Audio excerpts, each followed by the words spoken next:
Perut lapar. Punya jeruk bale segini lagi. Kenyang kagak. Aduh, mau makan. Warung pada tutup. Ya udahlah, gue makan jeruk ini aja yang penting. Ganjel perut, jeruknya gue makan, bijinya dikasih sama mantan.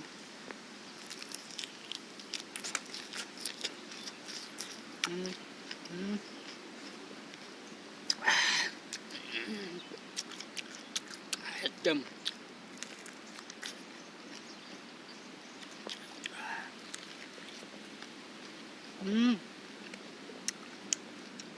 Pengen minta. Gue punya jeruk segini. Kalau dikasih sama lu terus gue makan apaan? Gorengan bata. Hah?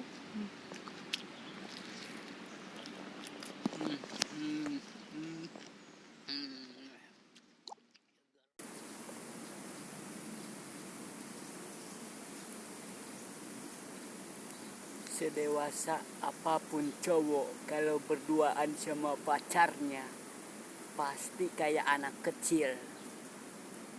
Minta nenen misalnya.